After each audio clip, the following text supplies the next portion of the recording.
الحمدللہ الحمدللہ العلی الکبیر والصلاة والسلام علی النبی البشیر وعلی آلہ واصحابہ وازواجہ وأولیاء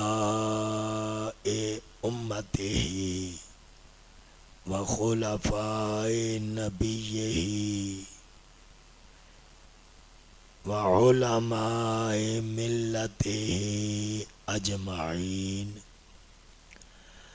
أما بعد فأعوذ بالله من الشيطان الرجيم بسم اللہ الرحمن الرحیم اذا الشمس کورت واذا النجوم انکدرت واذا الجبال سیرت واذا العشار عطلت واذا الوحوش حشرت واذا البحار سجرت وَإِذَا النُّفُوسُ زُوِّجَتْ وَإِذَا الْمَوْءُودَةُ سُئِلَتْ بِأَيِّ ذَنبٍ قُتِلَتْ وَإِذَا الصُّحُفُ نُشِرَتْ وَإِذَا السَّمَاءُ كُشِطَتْ وَإِذَا الْجَحِيمُ سُعِّرَتْ وَإِذَا الْجَنَّةُ أُزْلِفَتْ علمت نفس ما احضرت صدق اللہ العظیم۔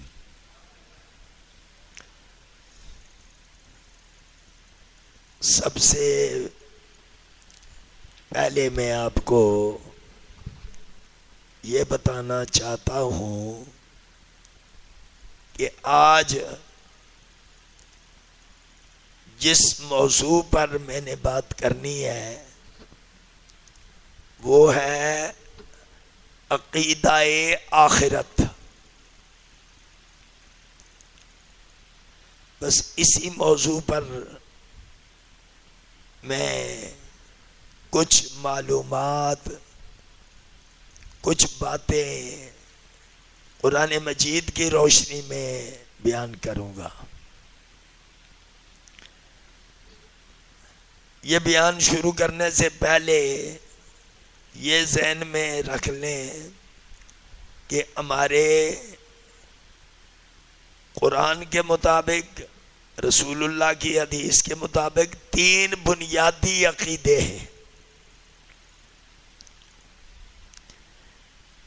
پہلا عقیدہ عقیدہ توحید ہے، جس کا مطلب یہ ہے کہ پوری کائنات کو بنانے والا ایک اللہ ہے، نہ اس کا کوئی ہمسر ہے، نہ اس کا کوئی بیٹا ہے، نہ اس کی کوئی بیٹی ہے، نہ وہ خود پیدا ہوا ہے، اس کا کوئی شریک نہیں ہے۔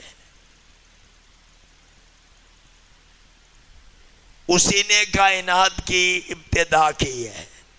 ہر شے، زمین و آسمان، انسان، جن، فرشتے، سب اسی نے پیدا فرمائے۔ یہ عقیدہ توحید ہے۔ دوسرا عقیدہ رسالت ہے۔ عقیدہ رسالت کا مطلب بھی کوئی اتنا مشکل نہیں۔ عقیدہ رسالت کا مطلب یہ ہے کہ اللہ نے کچھ بندے چن لیے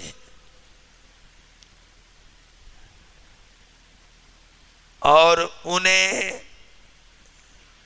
اتنی صلاحیت عطا کی کہ وہ اللہ کی بات سن سکتے، برداشت کر سکتے۔ ان کے ذمہ یہ لگایا کہ تم نے آگے عام مخلوق تک میرا پیغام پہنچانا ہے۔ یہ جو اللہ کے رسول ہیں یہ اللہ کے خلیفے ہیں. حضرت آدم اور حضرت داؤد علیہ السلام کے بارے میں تو لفظ ہے خلیفہ. سورۃ البقرہ میں فرمایا انی جاعل فی الارض خلیفہ، تو آدم علیہ السلام کے بارے میں ہے. اور حضرت داؤد علیہ السلام کے بارے میں بھی فرمایا یا داؤد انا جعلناک خلیفہ. یہ سورۃ صاد 23ویں پارے میں ہے. اے داؤد ہم نے آپ کو اپنا خلیفہ بنایا ہے. خلیفے کا مطلب یہ ہے اللہ سے وہ لیتا ہے، مخلوق کو وہ عطا فرماتا ہے. لہذا وسیلے کا ذکر تو شروع میں ہی ہو گیا. عقیدہ رسالت میں وسیلے کا ذکر تو بعد لفظوں میں موجود ہے. اللہ کو موت نہیں ہے، اللہ میں غفلت نہیں ہے، اللہ میں نیند نہیں ہے. پھر خلیفہ کس لیے بنایا ہے؟ صرف اسی لیے بنایا ہے کہ مجھ سے پیغام لے اور آگے میری مخلوق کو میرے پیغام پہنچائے. عقیدہ توحید اور عقیدہ رسالت کے بارے میں نے چونکہ تفصیل سے بیان نہیں کرنا ہے. تیسرا بنیادی عقیدہ ہے عقیدہ آخرت. یہ بھی ذہن میں رکھ لیں کہ جتنے انبیاء کرام رسولان اعظام آئے سب کی تعلیمات میں یہ تینوں بنیادی عقیدے. آگے ان کی شاخیں، ان کی تفصیل یہ الگ بات ہے. لیکن کوئی نبی ایسا نہیں آیا جس نبی نے توحید کا انکار کیا ہو، جس نبی نے عقیدہ رسالت کا انکار کیا ہو، یا جس نبی نے عقیدہ آخرت کو نہ بیان کیا ہو. کوئی ایسا نبی نہیں آیا. قرآن مجید میں ان تینوں عقائد کی تفصیل ہے، مگر چونکہ میں نے عقیدہ آخرت کے حوالے سے بات کرنی ہے اس لیے میں نے آپ کو اب یہ بتانا ہے کہ عقیدہ آخرت کا مطلب کیا ہے. عقیدہ آخرت کا مطلب یہ ہے کہ ایک وقت آئے گا جب دنیا کا یہ سارا نظام ختم ہو جائے گا. ایک میدان میں ساری مخلوق کو جمع کیا جائے گا. ایک عمل تولنے کے لیے ترازو ہوگا. اچھے برے اعمال کا نتیجہ دیا جائے گا. جنت دوزخ میں دنیا جائے گی. یہ عقیدہ آخرت ہے. جہنم اللہ کی ناراضگی کا مقام ہے، جنت اللہ کی رضا کا مقام ہے. اب یہ جو عقیدہ ہے آخرت کا، لوگ اس عقیدے کو نہیں مانتے تھے. سورہ یاسین میں یہ بات لکھی ہے کہ لوگ یہ کہتے تھے جب ہماری ہڈیاں بوسیدہ ہو جائیں گی، ریزہ ریزہ ہو جائیں گی، ہمیں پھر کون زندہ کرے گا. یہ ان کا ایک گروہ کا نہیں، یہ تو حضرت نوح علیہ السلام کے زمانے سے بات ہے، حضرت آدم علیہ السلام کے زمانے سے بات ہے. ہمارے نبی کے دور میں بھی یہی بات تھی. وَضَرَبَ لَنَا مَثَلًا وَنَسِيَ خَلْقَهُ قَالَ مَن يُحْيِي الْعِظَامَ. عظام ہڈیوں کو کہتے ہیں. کون ہڈیوں کو زندہ کرے گا؟ وَهِيَ رَمِيمٌ. رمیم کا مطلب ہے جب ہڈیاں بھی ریزہ ریزہ ہو جائیں گی. یہ تھا ان کا سوال. اللہ نے کیا جواب دیا؟ اللہ نے اپنے حبیب سے کہا قل، میرے پیارے اعلان کرو، بتاؤ ان کو، یحییھا الذی انشأھا اول مرہ، ان کو زندہ دوبارہ وہ کرے گا جس نے انسانوں کو اور کائنات کو پہلی دفعہ پیدا فرمایا ہے. تو جب وہ پہلی دفعہ پیدا کر سکتا ہے تو دوبارہ ان ہڈیوں کو زندہ کر کے ان پر گوشت چڑھا کے پوست چڑھا کے دوبارہ زندہ کیوں نہیں کر سکتا؟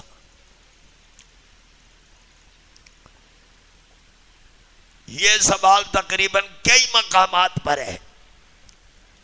وَقَالُوا أَإِذَا كُنَّا عِظَامًا وَرُفَاتًا أَإِنَّا لَمَبْعُوثُونَ خَلْقًا جَدِيدًا. وہ کہتے تھے ہم ہڈیاں ہو جائیں گے، بسیطہ ہو جائیں گے، ریزہ ریزہ ہو جائیں گے، پھر ہمیں دوبارہ پیدا کیا جائے گا. یہ تو ممکن نہیں ہے. اللہ تعالیٰ نے قرآن میں جگہ جگہ اس سوال کے جواب دیے اور ایک رنگ میں نہیں. اللہ نے یہاں تک کہا تم کہتے ہو ہڈیاں ہو جائیں، ریزہ ریزہ ہو جائیں. ایک مقام ہے قل، حبیب کہہ دو کونو حجارتن او حدیدن، تم پتھر بن جاؤ، تم لوہا بن جاؤ یا اور کوئی بڑی چیز بن جاؤ. پھر بھی جو اللہ زمین و آسمان پیدا کر سکتا ہے، تم لوہا بھی بن جاؤ دوبارہ تمہیں زندہ کر دے گا، تم پتھر بھی بن جاؤ پھر تمہیں دوبارہ زندہ کر دے گا. اس کا مطلب ہے جو پہلی دفعہ پیدا کر سکتا ہے جبکہ مٹیریل بھی کوئی نہیں، تو وہ دوبارہ تمہیں زندہ کیوں نہیں کر سکتا؟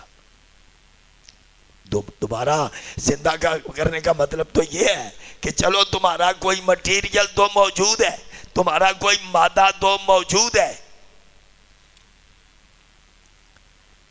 اس قیامت کے حوالے سے یہ بتانا ضروری ہے کہ قیامت کے ایک واقعہ ہونے کا منظر ہے.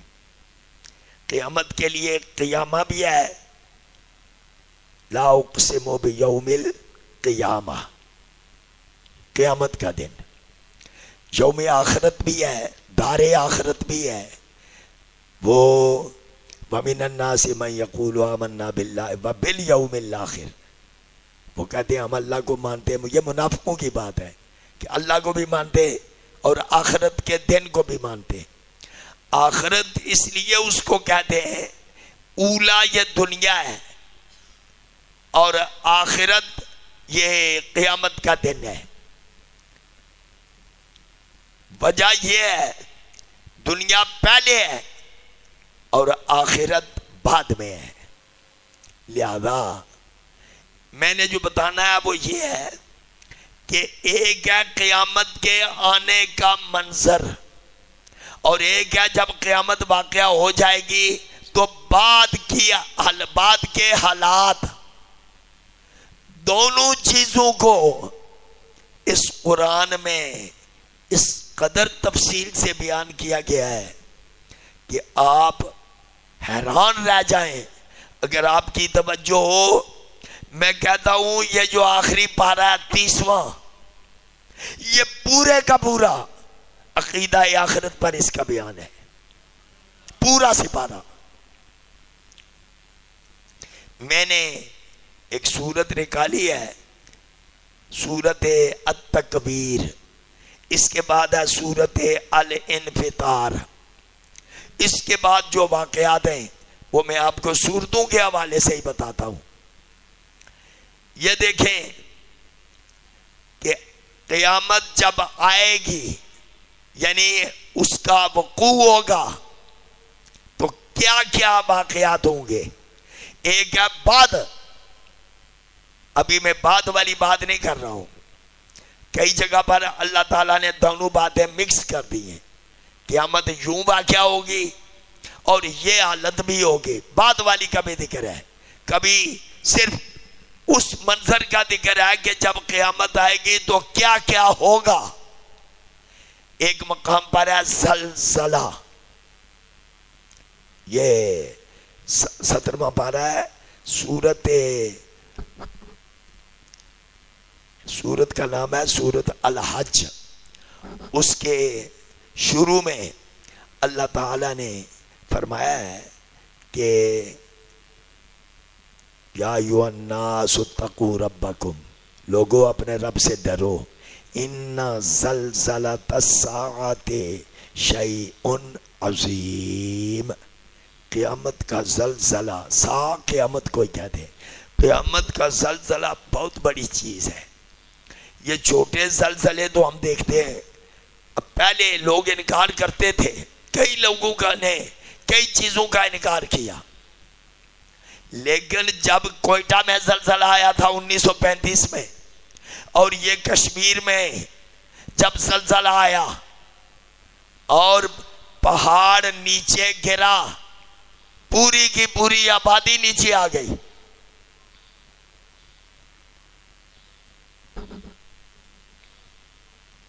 کیا بات ہے؟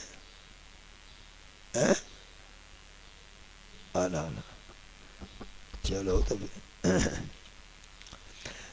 یہ قیامت کو زلزلہ کہا گیا ہے، اور تھوڑا نہیں، شیء عظیم، بولو کیا لفظ ہے؟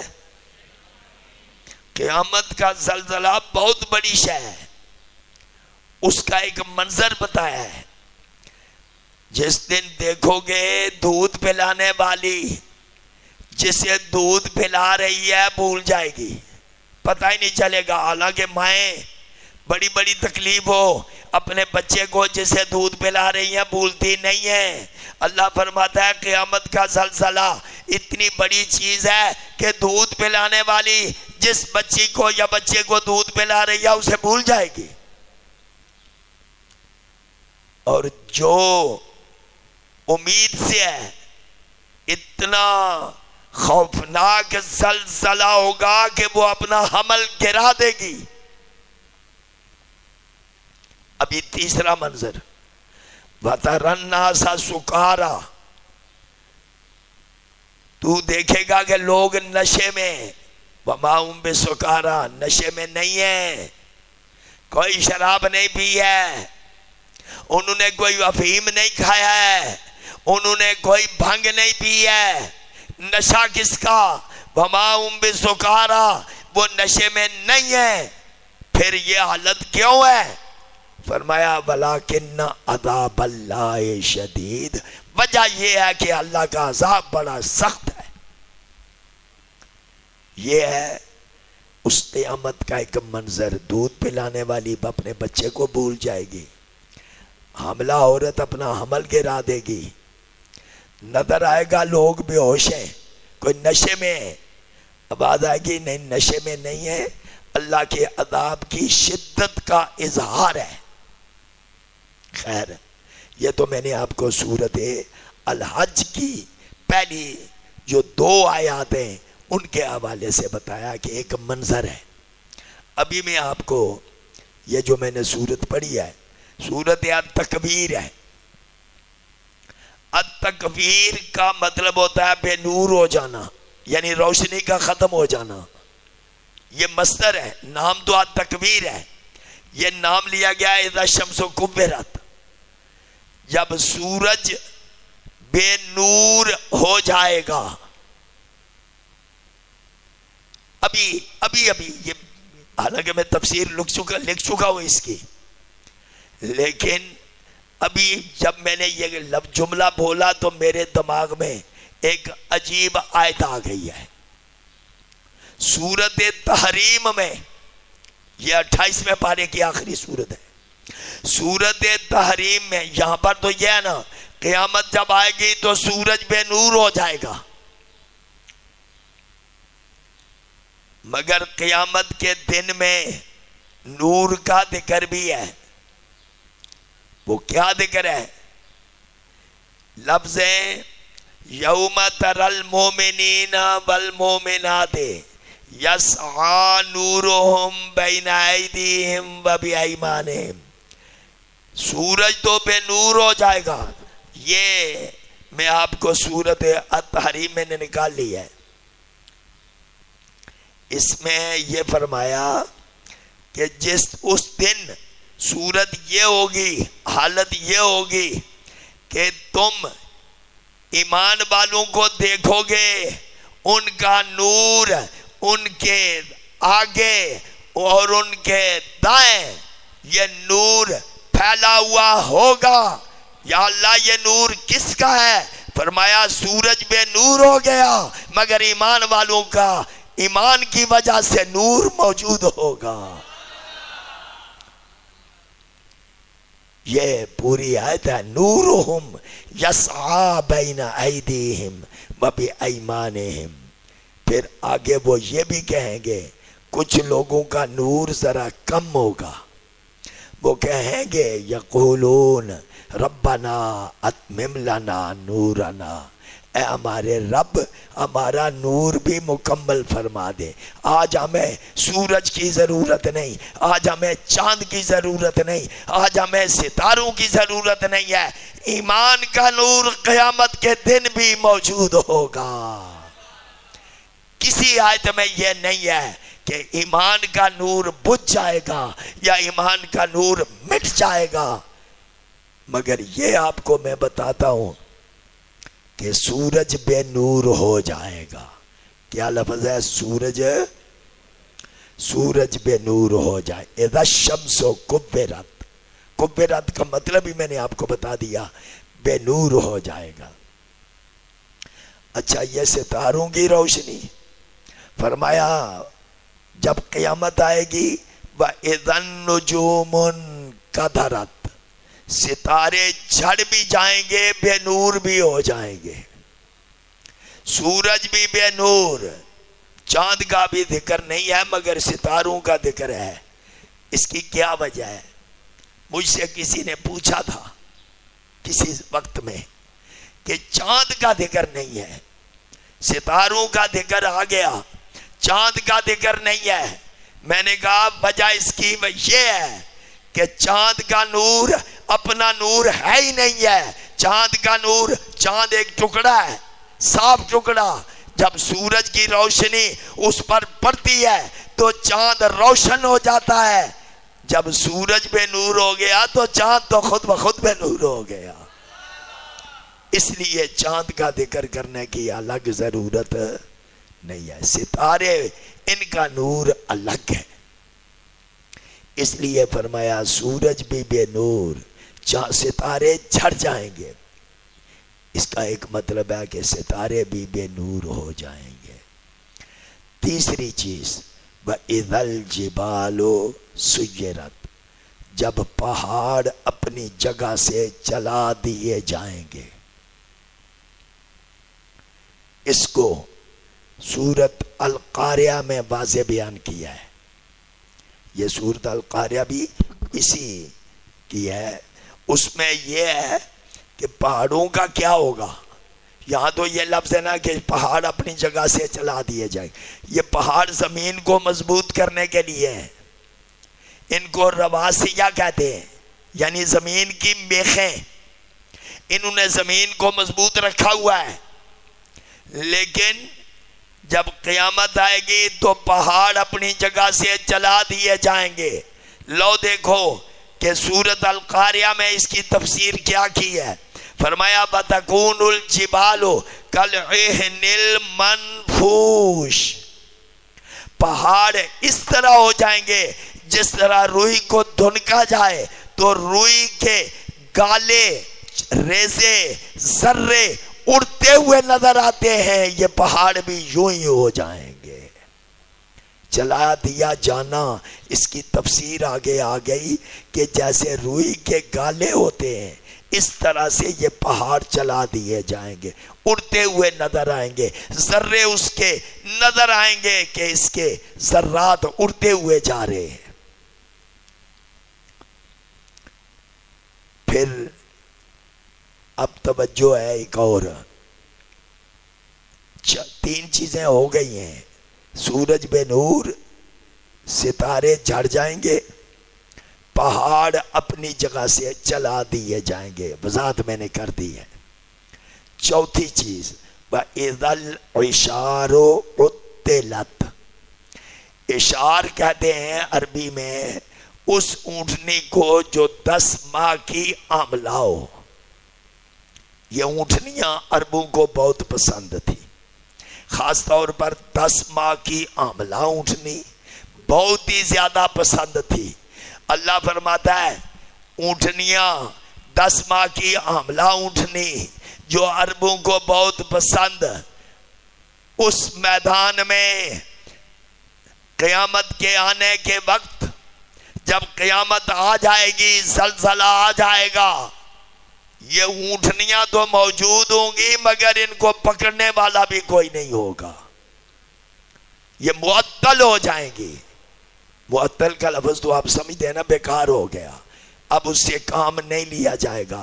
اونٹنیاں 10 ماہ کی حاملہ اونٹنیاں جو عربوں کو بہت ہی پسند تھی، فرمایا کہ یہ معطل ہو جائیں گی، کوئی بندہ ان کو ہاتھ رکھنے کے لیے بھی تیار نہیں ہوگا.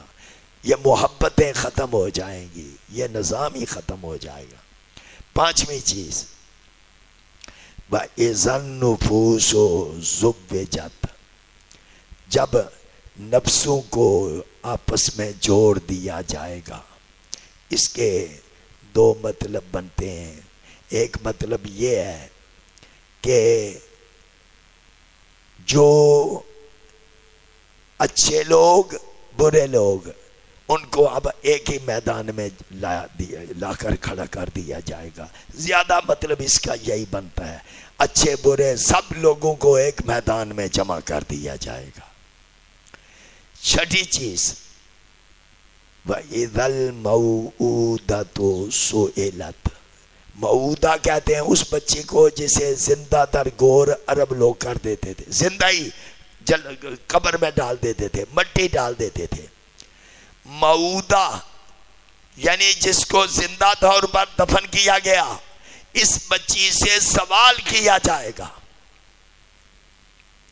اصل بچی سے سوال مقصود نہیں، کبھی کبھی یہ انداز سٹائل ہوتا ہے. کیا سوال ہوگا؟ بِأَيِّ ذَنبٍ قُتِلَتْ، کس گناہ کے بدلے اس کو قتل کیا گیا؟ تو بچی تو یہی کہے گی نا، میں نے کوئی گناہ نہیں کیا تھا، میں تو پیدا ہوئی ہوں، میں نے کوئی گناہ نہیں کیا، کسی پر ظلم نہیں کیا، کسی پر زیادتی نہیں کی ہے، مگر مجھے اٹھا کر قبر میں ڈال کر اوپر میرے مٹی ڈال کے میری روح اور جسم کا تعلق توڑ دیا گیا. اصل میں جس نے یہ کام کیا ہوگا، اصل تو سوال اس سے ہوگا کہ کیا اس گناہ اس نے کیا تھا. اب یہ 7 کے بعد 8ویں چیز وَإِذَا الصُّحُفُ نُشِرَتْ، جب صحیفے کھول دیے جائیں گے. ان صحیفوں کے کھولنے کی تفصیل سورت الحاقہ میں موجود ہے اور سورت انشقاق میں موجود ہے. صحیفے کھولنے کا مطلب ہے اعمال کے صحیفے. سورت بنی اسرائیل میں بھی وضاحت ہے. سورت بنی اسرائیل میں تو جو لفظ ہیں ان سے پہلے میں آپ کو بتاؤں، صحیفے اعمال کے موجود ہوں گے جو فرشتوں نے دنیا میں تحریر کیے ہوئے ہوں گے. بروں کے برے صحیفے، اچھوں کے اچھے صحیفے. اچھوں کو دائیں ہاتھ میں صحیفے دیے جائیں گے اور بروں کو بائیں ہاتھ میں پشت کے پیچھے سے دینے کا بھی ذکر ہے. یہ ایسے کر کے پشت کے پیچھے سے من وراء ظہر، یہ صورت انشقاق میں ہے. تو جنہیں دیے جائیں گے دائیں ہاتھ میں ان کا کیا حال ہوگا، جنہیں دیے جائیں گے بائیں ہاتھ میں ان کا کیا حال ہوگا. چلو میں ایک صورت سے، چونکہ یہ اس کا ذکر بہت جگہوں میں ہے کہ صحیفے اعمال نامے، اس کے بارے میں سورت بنی اسرائیل کا بھی حوالہ نہیں دے رہا ہوں، تھوڑا سا بعد میں بتاتا ہوں. پہلے میں آپ کو یہ سورت الحاقہ، الحاقہ کا مطلب ہوتا ہے پیس دینے والی. یہ وہ دن ہوگا جب دنیا کو پیس کے رکھ دیا جائے گا. الحاقہ تو ملحاقہ، وہ پیسنے والی کیا ہے؟ وما ادراک ملحاقہ، تمہیں کیا معلوم ہے وہ پیس دینے والی چیز کیا ہے؟ پھر بتایا کہ وہ کیا چیز ہے. جس نے قوم عاد کو تباہ کیا، جس نے قوم سمود کو تباہ کیا، یہی وہ پیس دینے والا اللہ کا عذاب ہوگا قیامت کے دن. قیامت کے آگے کوئی کھڑا نہیں ہو سکے گا.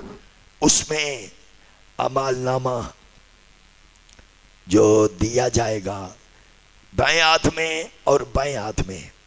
یہ آپ کبھی قرآن مجید کی توجہ سے تلاوت کریں تو ویسے تو آپ کو کئی مقامات پر مل جائے گا، لیکن میں ابھی آپ کو صرف یہ سورۃ الحاقہ اس کے حوالے سے بتاتا ہوں. اس میں یہ بھی ہے، کرنا میں پھونک ماری جائے گی. ایک سینگ ہے، حضرت اسرائیل کی ڈپٹی لگی ہے کہ بھائی جب قیامت کا وقت آ جائے تو نے کرنا میں پھونک مارنی ہے. جو زندہ بندہ ہوگا مر جائے گا، پھر دوبارہ کرنا میں پھونک مارو، جو مر گئے ہوں گے سارے ہی زندہ ہو جائیں گے. یہ ایک اور پارے میں بھی ذکر ہے، سورۃ زمر 24واں پارہ. اس میں بھی اگر آپ دیکھیں تو دونوں کرنا میں پھونک مارنے کا ذکر موجود ہے. اس میں یہ ہے فَإِذَا نُفِخَ فِي الصُّورِ نَفْخَةٌ وَاحِدَةٌ، جب کرنا میں پھونک ماری جائے گی، زمین اور پہاڑ ان کو اٹھایا جائے گا، ایک دفعہ ان کو آپس میں ٹکرایا جائے گا. اس زمانے میں قیامت واقعہ ہو جائے گی، آسمان پھٹ جائے گا. اور یہ ذکر کرتے ہوئے اللہ کے عرش کو 8 فرشتوں نے اس وقت اٹھایا ہوگا. یہ ذکر کرتے ہوئے اللہ تعالیٰ نے فرمایا کہ جس کو اعمال نامہ دائیں ہاتھ میں دیا جائے گا اس کی کیا حالت ہوگی، اور جس کو بائیں ہاتھ میں دیا جائے گا اس کی کیا حالت ہوگی. لو سنو جی. فَأَمَّا مَنْ أُوتِيَ كِتَابَهُ بِيَمِينِهِ، یمین کہتے ہیں دائیں ہاتھ کو. جس کو اعمال نامہ دائیں ہاتھ میں دیا جائے گا فَيَقُولُ، وہ کہے گا.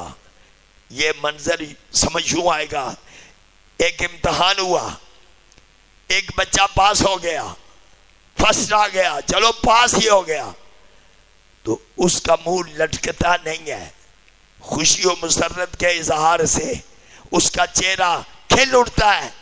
وہ لوگوں کو کہتا ہے لو جی پڑھو جی یہ میرا رزلٹ آ گیا. اللہ کہتا ہے جس کو اعمال نامہ دائیں ہاتھ میں ملے گا فَيَقُولُ هَاؤْمُ اقْرَءُوا كِتَابِيَهْ، اور پڑھو بھائی پڑھو اس کا اعمال نامہ. انی ظننت انی ملاق حسابیہ، مجھے یقین تھا کہ میرا حساب کتاب لینے والا بھی ہے، میں خود دینے والا بھی ہوں. فَهُوَ فِي عِيشَةٍ رَاضِيَةٍ فِي جَنَّةٍ عَالِيَةٍ، وہ من پسند زندگی میں ہوگا، بلند جنت میں ہوگا، جس کے پھل بڑے قریب ہوں گے. آوازیں آئیں گی کلوا واشربوا ہنیئا بما اسلفتم فی الایام الخالیہ، کھاؤ پیو مزے اڑاؤ، اس لیے کہ تم نے دنیا کی زندگی میں بہت کچھ برداشت کیا تھا، اب اس کا اجر جزا بدلہ عرش والا دینے کے لیے تیار ہے. لیکن جسے بائیں ہاتھ میں ملے گا، یہ آگے یہی لفظ ہے شمال، شمال کا مطلب ہوتا ہے بائیں ہاتھ. جسے بائیں ہاتھ میں دیا جائے گا وہ کہے گا یا لیتنی لم اوت کتابیہ، ہائے کاش مجھے میرا اعمال نامہ دیا ہی نہ جاتا. ولم ادری ما حسابیہ، اور میں جانتا ہی نہ کہ میرا حساب کیا ہے. یا لیتہا کانت القاضیہ، اے کاش مجھے ابھی موت آ جائے. ما اغنی عنی مالیہ، میرے مال نے مجھے کچھ فائدہ نہ دیا. ہلاک عنی سلطانیہ، میرا روب دبدبہ سب کچھ ختم ہو چکا ہے. لیکن آواز آئے گی اس کو پکڑو، اسے توق ڈالو، جہنم میں اسے لے جاؤ، اس کے 70 گز زنجیر ہوں گے، ان زنجیروں میں اس کو جکڑ ڈالو، لے جاؤ جہنم میں. ذروہا، یہ میں کہانیاں نہیں سنا رہا ہوں آپ کو، یا خواب کی باتیں نہیں سنا رہا ہوں، میں اللہ کے قرآن سے، آپ خود ترجمہ پڑھ سکتے ہیں. 70، 70 کا عربی میں مطلب ہوتا ہے 70، سبانون 80، سبون 70، یہ ستون 60، 7 گز زنجیر میں اس کو جکڑو اور لے جاؤ جہنم میں، اس لیے کہ یہ عظمت والے اللہ کو مانتا نہیں تھا۔ انہو کان لا یؤمن باللہ العظیم ولا یحض علی طعام المسکین، اور مسکین کے کھانا دینے پر نہ اپنے آپ کو کبھی ابھارتا نہ کسی اور کو کہتا تھا۔ اس کو خدا پر بھی ایمان نہیں تھا، مسکین پر اس کو ترس بھی نہیں تھا۔ آج اس کے لیے کھولتا ہوا پانی اور جہنمیوں کی پیپ اس کو پلائی جائے گی، اور یہ جہنمیوں کی پیپ اور کھولتا ہوا پانی صرف وہ پئیں گے جنہوں نے اپنے مولا کو مانا نہیں ہے، توجہ نہیں دی ہے۔ خیر، ابھی دائیں ہاتھ میں اور بائیں ہاتھ میں، اب میں آپ کو تھوڑا سا سورت بنی اسرائیل میں لے جاتا ہوں جو 15ویں سپارے میں ہے۔ سورت بنی اسرائیل کے شروع میں ہی اور آگے سورت کاف میں، بنی اسرائیل میں اور سورت کاف میں اللہ تعالی جل شانہ نے جو لفظ فرمائے ہیں وہ یہ ہیں، وَكُلَّ إِنسَانٍ أَلْزَمْنَاهُ طَائِرَهُ فِي عُنُقِهِ، ہر انسان کا اعمال نامہ اس کی پھر گردن میں لٹکا دیا جائے گا،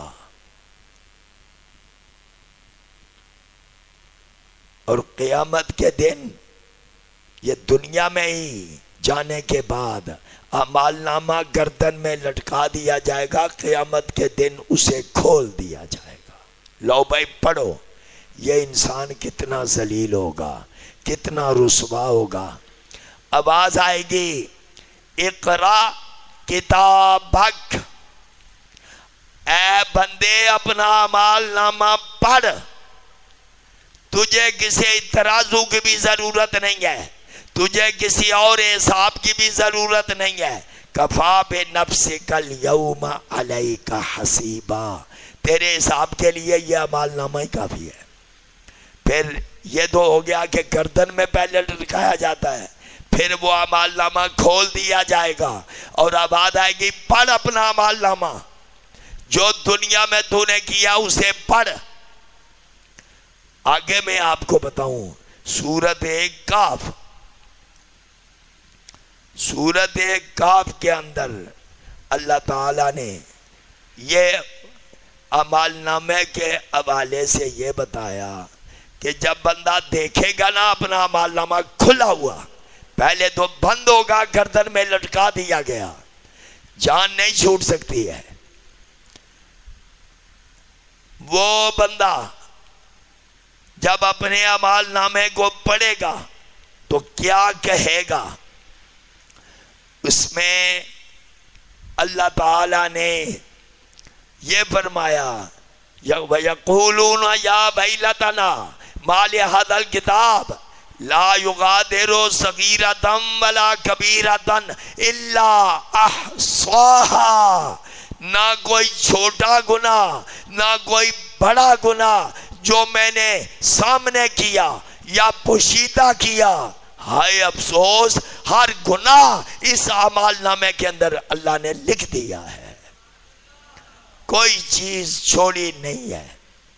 وَوَجَدُوا مَا عَمِلُوا حَاضِرًا، جو عمل کیے سب اپنے سامنے پائیں گے، حاضر پائیں گے۔ حاضر ہی لفظ ہے۔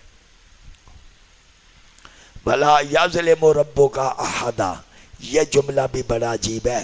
اے پیارے حبیب، آپ کا رب کسی بندے پر ظلم نہیں کرتا ہے، عمل اپنے، کام اپنے، کردار اپنا، کرتوت اپنے، جو کیے، پوشیدہ کیے، اعلانیہ کیے، ظاہر کیے، باطن کیے، دن کو کیے، رات کو کیے، مجلس میں کیے، خلوت میں کیے، سب عمل حاضر ہوں گے۔ دیکھ دیکھ کے کہے گا، اور نہ چھوٹا گناہ اللہ نے چھوڑا نہ بڑا گناہ، اس کتاب میں تو سب درج کر دیے گئے ہیں۔ یہ سورت الکاف ہے۔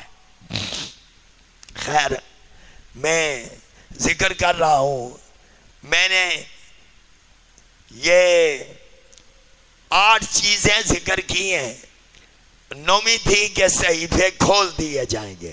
اس کی تشریح میں نے آپ کو قرآن کی دوسری آیات سے، دائیں ہاتھ میں اعمال نامہ، بائیں ہاتھ میں اعمال نامہ، گردن میں لٹکانے کا ذکر، پھر اس اعمال نامے کو کھولنے کا ذکر، پھر اس بات کا ذکر کہ وہ بندہ کہے گا ہائے افسوس، اس اعمال نامے میں چھوٹے بڑے سارے گناہ موجود ہیں۔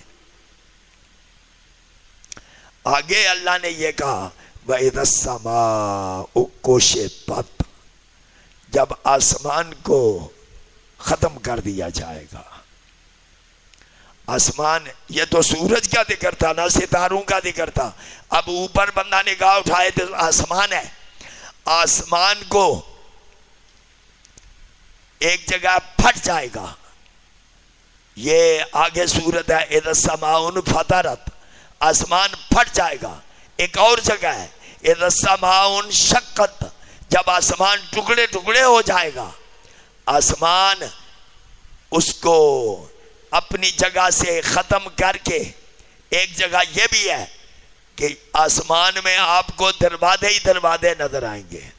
یہ سورت نبا میں ہے کہ آسمان کو تم دیکھو گے کہ اس میں دروازے ہی دروازے آپ کو نظر آئیں گے، یعنی آسمان کا تو وہ نظام ہی ختم ہو جائے گا، پھٹ جائے گا، ٹکڑے ٹکڑے ہو جائے گا، اور اس میں آپ کو یوں نظر آئے گا جیسے دروازے ہی دروازے، اب فکانت ابوابا، دروازے ہی دروازے ہو جائیں گے۔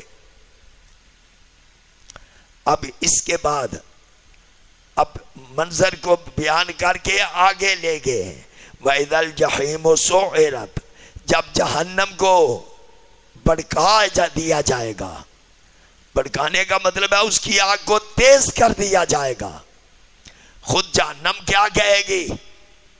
یہ سورت قاف میں ہے کہ جہنم کو اللہ ایک بات پوچھے گا تو جہنم کیا کہے گی؟ اللہ کہے گا حلم تلاتے، اے جہنم تو بھر گئی ہے، اب اور تو تجھے ضرورت نہیں ہے۔ وَيَقُولُ حَلْ مِن مَزِيدٍ، یا اللہ جو بھی تیرے دین کے دشمن ہیں سب کو میرے اندر لے آ، میرے اندر جگہ بہت زیادہ ہے۔ تو جہنم تو پکڑنے کے لیے تیار ہے، جلانے کے لیے تیار ہے، انہیں ٹکڑے ٹکڑے کرنے کے لیے تیار ہے۔ جتنا عذاب اللہ دے سکتا ہے کوئی اور نہیں دے سکتا۔ آپ کسی کو جلا دیں، ریزہ ریزہ ہو جائے، بات ختم۔ لیکن سورت النساء میں لکھا ہوا ہے بدلناہم جلودا غیرہا لیذوقوا العذاب، ایک دفعہ ریزہ ریزہ ہو گیا، ہم اسے دوبارہ سیدھا کر کے پھر چمڑا پہنائیں گے، جلد پہنائیں گے، پھر سامنے لائیں گے، جہنم کو حکم دیں گے جلا دے اس کو۔ پھر جب ریزہ ریزہ ہو جائے گا پھر حکم ہوگا اس کو پھر چمڑا پہناؤ، اسے سیدھا کرو، اس نے دن رات میری نافرمانیاں کی ہیں، صبح شام اس نے میری نافرمانیاں کی ہیں، کبھی اس نے اپنے خالق مالک اور رازق کی طرف توجہ ہی نہیں دی ہے کہ میرا کوئی خالق ہے، میرا کوئی مالک ہے، میرا کوئی رازق ہے، یہ اس نے کبھی توجہ نہیں دی ہے۔ اس لیے اسے پھر زندہ کرو، پھر دوبارہ اسے چمڑا پہناؤ، جلد پہناؤ، پھر اسے چلاؤ۔ اللہ جتنا عذاب دے سکتا ہے اتنا عذاب کوئی نہیں دے سکتا۔ جہنم اسے بھڑکایا جائے گا، وَإِذَا الْجَنَّةُ أُزْلِفَتْ، اور جنت کو بھی قریب کر دیا جائے گا۔ اب یہ تو عذاب کی باتیں تھی، لہذا جہنم کے بعد اللہ نے جنت کا بھی ذکر کیا ہے۔ وَإِذَا الْجَنَّةُ أُزْلِفَتْ، جنت اہل ایمان کے قریب کر دی جائے گی، اچھے اعمال والے لوگوں کے قریب کر دی جائے گی۔ اس زمانے میں علمت نفس ما احضرت، ہر شخص جو اس نے دنیا میں عمل کیا اس کو جان لے گا کہ یہ میں نے کیا ہے، اعمال نامہ بھی آ گیا، ترازو بھی موجود ہوگا. یہ سارے منظر اللہ نے بیان کیے ہیں کہ کسی طرح لوگ ڈر جائیں اور برے اعمال اپنے خالق مالک کی نافرمانی سے باز آ جائیں. دیکھو میں آپ کو ابھی تو یہ میں نے صرف سورۃ تکویر سے ایک منظر پڑھا ہے. فرعون، آپ کو علم ہے کہ اللہ نے اسے بڑی طاقت، بڑی قوت، بڑی بادشاہی، 400 سال اس نے حکومت کی ہے، کبھی سر درد بھی نہیں ہوا ہے. اسی سے اس کو ہو گیا کہ میں بڑا رب ہوں. حضرت موسیٰ علیہ السلام نے اسے بڑا سمجھایا لیکن نہیں سمجھا. پھر کیا ہوا؟ ایک دن جبریل امین اس کے پاس آئے. جبریل نے کہا ایک فتویٰ چاہیے. اس نے کہا جی کیا فتویٰ؟ جبریل نے کہا یہ میں نے لکھا ہوا ہے، بس تو اس پر جواب لکھ دے. سوال یہ تھا کہ جو غلام، جو ملازم، جو نوکر اپنے مولا کی، اپنے آقا کی نافرمانی کرے، بات نہ مانے، کھائے اسی کا، پیے اسی کا، رہے بھی اسی کے مکان میں، لیکن اپنے اس مالک کی بات نہ مانے، تو وہ کیا ہے؟ فرعون نے لکھا وہ نمک کا حرام ہے. نمک کا حرام کا مطلب یہ ہے کہ نمک کھاتا اپنے مالک کا ہے لیکن اس کی بات نہیں مانتا، اس لیے یہ نمک حرام ہے. تو اس میں اگلا سوال جبریل نے یہ لکھا کہ اس کی سزا کیا ہونی چاہیے. فرعون نے لکھا اسے پانی کے قریب لے جاؤ اور پانی میں ڈبو دو، اسے پانی میں غرق کر دو. وہ زندہ رہنے کے قابل نہیں ہے جو اپنے مالک کی بات نہیں مانتا ہے. جب فرعون غرق ہوا، پانی میں ڈوبا، تو جبریل امین وہاں گئے. وہ اس کا جو فتویٰ تھا وہ دکھایا. اس میں وہی لکھا ہوا تھا. اس نے کہا تو نے کہا تھا کہ جو بندہ، جو غلام، جو ملازم اپنے مولا، اپنے مالک کی بات نہ مانے وہ نمک حرام ہے، اور اس کی سزا یہ ہے کہ اسے دریا میں ڈبو دیا جائے. عرش والے نے تیرے ساتھ وہی تیرے مطابق عمل کر دیا ہے، اب تجھے ڈبو دیا ہے. وَأَغْرَقْنَا آلَ فِرْعَوْنَ، آل فرعون کو ڈبو دیا گیا. یہ ہے، لیکن اس کے جسم کو اللہ نے بچایا. اور عبرت کے لیے اللہ نے یہ لفظ ہیں 11ویں پارے میں فَالْيَوْمَ نُنَجِّيكَ بِبَدَنِكَ، تاکہ بعد والوں کو عبرت ہو. یہ اپنے مالک کا نافرمان تھا، اس کو یہ سزا ملی ہے. تو جو بھی اپنے مالک کا نافرمان ہو سزا اس کو وہی ملتی ہے. یہ تو میں نے قیامت کے واقعہ ہونے کے حوالے سے لکھا ہے. ٹائم ہوتا نہیں کیا ہونا، میں نے لگنا میں شاید کیا کرنے ہونے ہو، جو کچھ ان کرنا نے دس دیو بھائی افطاری تھائی کر سو آلہ. تو ٹائم تو میرا خیال ہے میں نے لگنا کہ ماشاءاللہ آیا تک ہونا ہون تشریف لے آئے نا. اچھا افطاری نیچے کریں گے تو پھر تو ٹائم میرا خیال ہے انہیں قیامت نہ قیامت مکیا تھا نہ آسانی گل مکیا.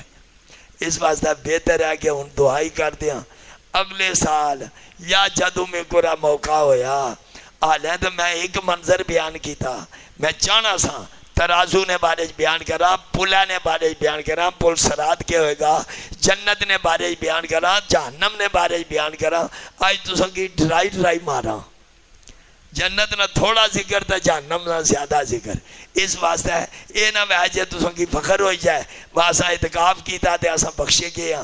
بخشیا تو بندہ جانا آیا، حج عمرے نے ثواب ہونا، پر جڑا غرور کرے اس نے بھی خطرہ ہے. اس واسطہ ہے یہ بھی خدا نہ شکر ادا کرو کہ ہر شوالے تساں کی مسجد چ اعتکاف نے توفیق عطا فرمائی ہے. یہ اس نہ شکر ادا کری نا، جتنا شکر ادا کرو گے اتنا ہی کرم نوازیاں زیادہ ہو سن. لیکن یہ بالخصوص اج قیامت نہ دن میں چونیا اس واسطے سی، میں آکھیا بھائی شاید ٹائم کافی ہو سی، مگر وہ اتنا ٹائم جتنا مینو چاہیے سی یہ تو میں 3 گھنٹے بھی نہ مکائی سکنا نہ اتنا بھی نہیں ہوں افطاری کری تو کرے جاسا بھی اگا بھی کرا جانا نہیں نہ سارا کچھ ختم کرنا کوئی اپنی باری واسطے رکھ دینا یہ سارا شاگرد آخا استاد سارا ہی بیان کری کہ چھوڑو ہوں 2 باری کیا بلانا ہے اس بارے اتنا نہیں یہ بہت سارے یہ میں چوتھا حصہ بھی نے بیان کیا فیل واقعہ میں تسوں کی دسیا کہ جڑا 3 سپارہ ہے تو پورا ہی قیامت نہ ذکر ہے 3 سپارہ جڑی مرضی صورت پڑھو قیامت نہ ذکر ہے اس واسطے ہے یہ پل سرات اور ترازو مرنے تو بعد زندہ ہونے تو بعد ایک میدان نہ ذکر یہ ساریاں چیزاں الحمدللہ کہ یہ بڑی تفصیل نہ لین مگر بنیادی عقیدہ جڑا وہ عقیدہ آخرت ہے آمین اللہم صلی اللہ